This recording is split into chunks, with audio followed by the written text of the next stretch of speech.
New. My name is Jeff Paterson. I'm the project director of Courage to Resist, and we helped start the Bradley Manning Support Network about a year ago now. We host the legal fund, and we provide Bradley with the civilian legal defense team. Bradley's been incarcerated for a year now. He was arrested in late May of 2010 in Iraq. The entire year, he has not been formally arraigned. He has yet to have a single moment before a judge or a military investigator.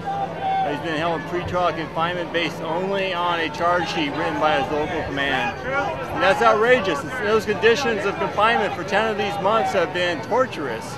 Ritual nudity he's been forced to endure at Quantico.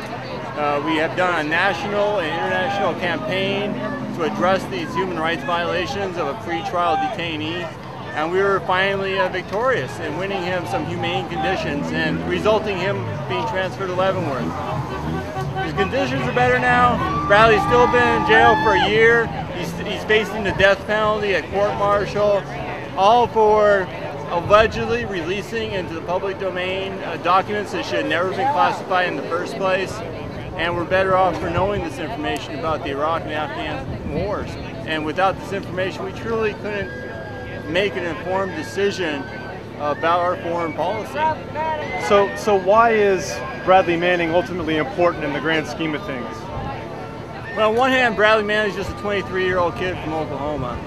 On the other hand, he's also probably the most important whistleblower of our generation, the most important whistleblower since Daniel Ellsberg released the top secret Pentagon papers that helped end the Vietnam War, helped bring down the Nixon presidency.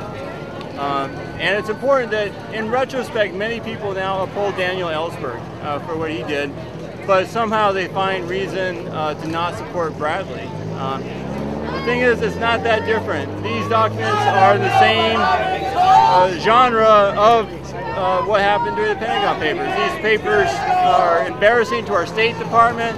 They provide us with insight to the Iraq and Afghanistan war.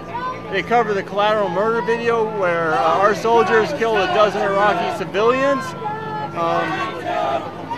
These are obviously possibly war crimes. They should at least be investigated, and yet the only person being investigated is Bradley Manning. The only person being held responsible for any crime. There's not anything that's happened in these, but it's Bradley Manning for being the messenger of providing this information to us.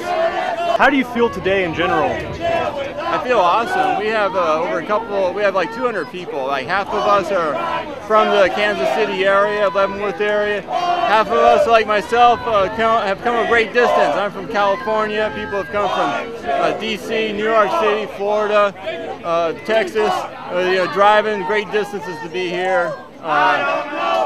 We definitely see the historic moment we're at. Our government in the post 9/11 atmosphere, we're either going to say we don't want to know anything. We'll let the government make decisions for us, just keep us blissfully ignorant, or we're going to demand government accountability, transparency.